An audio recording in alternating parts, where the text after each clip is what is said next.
Double హెడర్స్లో భాగంగా నిన్న Sunday జరిగినటువంటి MI versus RCB match number 20 చాలా మంచి ఇంట్రెస్ట్ ఇచ్చింది. 240 రన్లు చేసినటువంటి ఆర్సీబీ కేవలం 18 రన్ల తేడాతో మాత్రం విజయం సాధించగలిగింది. వాంకడే వేదికగా జరిగినటువంటి మ్యాచ్లో వాంకడే పిచ్ గురించి అందరికీ తెలిసిందే. లాస్ట్ టైం కూడా India versus England semifinal world cup match చూసాం. ఆల్మోస్ట్ ఇంగ్లాండ్ అంత పెద్ద టార్గెట్ని కూడా చేసేలాగే కనిపించింది. Jacob Bethell was the hero for England. So అలాంటి పిచ్లో 240 రన్ల టార్గెట్ని ఎంఐ హోమ్ గ్రౌండ్ కింద ఉండి ఎంఐ చేసేస్తుంది ఏమో అని అనిపించింది నాకైతే. ఆఫ్టర్ ఫస్ట్ ఇన్నింగ్స్ అయిన తర్వాత కూడా నాకు అంత కాన్ఫిడెన్స్ అయితే బిల్డ్ అయింది ఎంఐ పైన. సో టాస్ గెలిచి బౌలింగ్ తీసుకున్నటువంటి ఎంఐ ఖచ్చితంగా స్టార్టింగ్ 10 to 12 అవర్స్లోనే రిగ్రెట్ ఫీల్ అయి ఉంటుంది, అనవసరంగా తీసుకున్నామేమో అని. ఎందుకంటే ఆర్సీబీ బ్యాటర్స్ చేసిన విధ్వంసం అలాంటిది.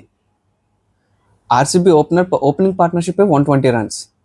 సో పవర్ ప్లే గురించి మాట్లాడుకుంటే పవర్ ప్లేలో రెండు టీమ్స్ కూడా సమానంగానే పర్ఫామ్ చేశాయి. ఆర్సీబీ 71 రన్స్ చేస్తే ఎంఐ ఆల్మోస్ట్ 62 రన్స్ చేసింది. And RCB without loss and MI also without loss. ఈ పవర్ ప్లేలో రెండు టీమ్స్కి కూడా మనం పాయింట్స్ ఇవ్వచ్చు. పార్ట్నర్షిప్స్ అనేవి చాలా ఇంపార్టెంట్ అండ్ అవే ఇక్కడ చాలా క్రూషియల్ రోల్స్ ప్లే చేసాయి అని చెప్పడంలో ఎలాంటి డౌట్ లేదు. రాత్రి మ్యాచ్లో మన ఆర్సీబీ పార్ట్నర్షిప్లో చూస్తే, ఎందుకంటే విరాట్ కోహ్లీ, ఫిల్ సాల్ట్కి మధ్యలోనే 120 runs partnership, opening partnership.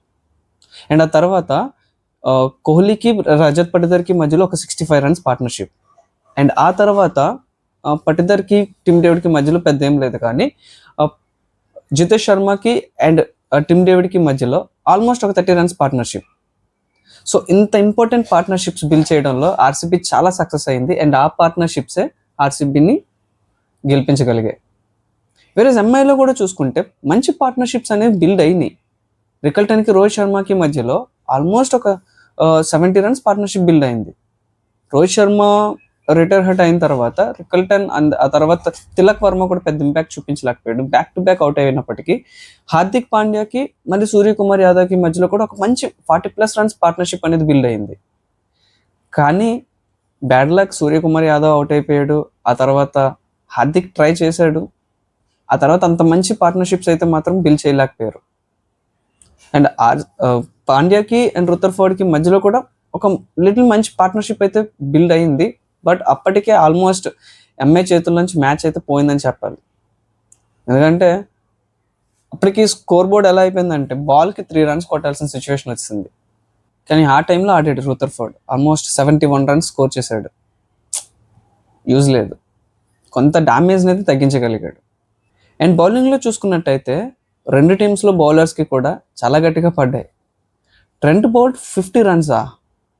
And Bumrah మనం చూసుకున్నట్టయితే 4 మ్యాచెస్ ఇప్పటికైంది, బుమ్రా ఒక వికెట్ తీయలేకపోయాడు IPL 2026లో. Think this is the very first time Bumrah without wicket. And అలాగే ఆర్సీబీ చూసుకున్న, ఆర్సీబీ కూడా తక్కువేం కాదు బౌలర్స్. జాకబ్ డఫీ 58 రన్స్ ఏకంగా 4 ఓవర్స్లో, ఒక వికెట్ తీసుకునేటప్పటికి 58 రన్స్ అనేవి చాలా డ్యామేజ్ అది. అండ్ సుయేష్ శర్మ 2 వికెట్స్ తీసుకునేటప్పటికి 47 runs I think. Bhuvneshwar Kumar wicketless, 30+ runs. And then Mitchell Santner, Mayank Markande and Shardul Thakur చాలా ఎక్స్పెన్సివ్గా వెళ్ళిపోయారు ముంబైలో. సో వీళ్ళెక్కడ కూడా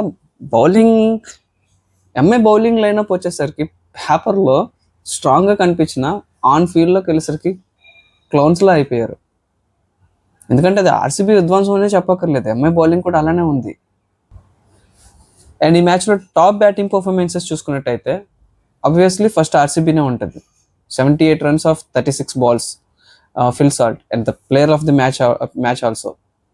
And then 38 balls-కి 50 కొట్టగలిగాడు Virat Kohli.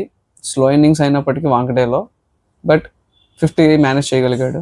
And then RCB captain Rajat Patidar first ball నుంచి అదే అగ్రెషన్, చాలా అగ్రెసివ్గా ఆడాడు రాత్రి మాత్రం. టిమ్ డేవిడ్ కూడా ఓకే పర్వాలేదు. ఎంఐలో చూసుకుంటే ఎంఐ క్యాప్టెన్ 40 runs 22 balls-కి. రియాన్ రికల్టన్ బాగానే పర్ఫామ్ చేయగలిగాడు. అండ్ దెన్ రుతర్ఫోర్డ్ లాస్ట్లో డ్యామేజ్ని తగ్గించగలిగాడే కానీ పాపం విన్నింగ్ రన్స్ అయితే కొట్టలేకపోయాడు, 71 రన్స్. సో ఇది MI versus RCB. RCB managed to win by 18 runs and again back to form. So out of 4 games ఒకే ఒక్క లాస్ ఆర్సీబీ, 3 విన్స్. అండ్ ఇప్పుడు ఇంట్రెస్టింగ్ థింగ్ ఏంటంటే ఐపీఎల్ 2026లో మొత్తం 10 టీమ్స్ కూడా 4 మ్యాచెస్ ఆడగలిగాయి. అండ్ ఎంఐసిఎస్కే చూస్తే 8 అండ్ 9th ప్లేస్లో ఉన్నాయి. ఆర్సీబీ, ఆర్ఆర్ టాప్లో ఉన్నాయి. ఆర్సీబీ, ఆర్ఆర్, పీబీకేఎస్ టాప్లో ఉన్నాయి, టాప్ 3లో. And Delhi somehow manage to be in 4th place.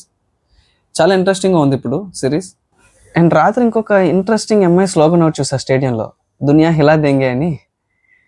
అంటే ప్రపంచాన్ని ఊపేద్దాం, షేక్ ఆడిద్దామని, ప్రపంచాన్ని, లోకాన్ని ఊపేద్దామని. పాపం ఆర్సీబీ దెబ్బకి లాస్ట్కి ఎంఐ షేక్ అయిపోయింది. అండ్ ఇంకొక ఇంట్రెస్టింగ్ ఫ్యాక్ట్ ఏంటంటే 200 రన్స్ డిఫెండ్ చేయడంలో ఐపీఎల్ మొత్తం ఐపీఎల్ హిస్టరీలో సిఎస్కే అండ్ ఆర్సీబీ సమానంగా ఉన్నాయి ఇప్పుడు 23 times. సో ఈ ఎల్ క్లాసికో రైవల్రీ అనేది చాలా ఇంట్రెస్టింగ్గా ఉంటుంది. నెక్స్ట్ ఎవరు ఉంటారో, దీంట్లో ఎవరు అప్పర్ హ్యాండ్ సాధిస్తారో కూడా చూద్దాం. అండ్ ఈరోజు ఆర్ఆర్ వర్సెస్ ఎస్ఆర్హెచ్ మ్యాచ్ ఈరోజు చూద్దాం, రేపు దాని గురించి డిస్కస్ చేద్దాం. Signing off, thanks a lot, bye.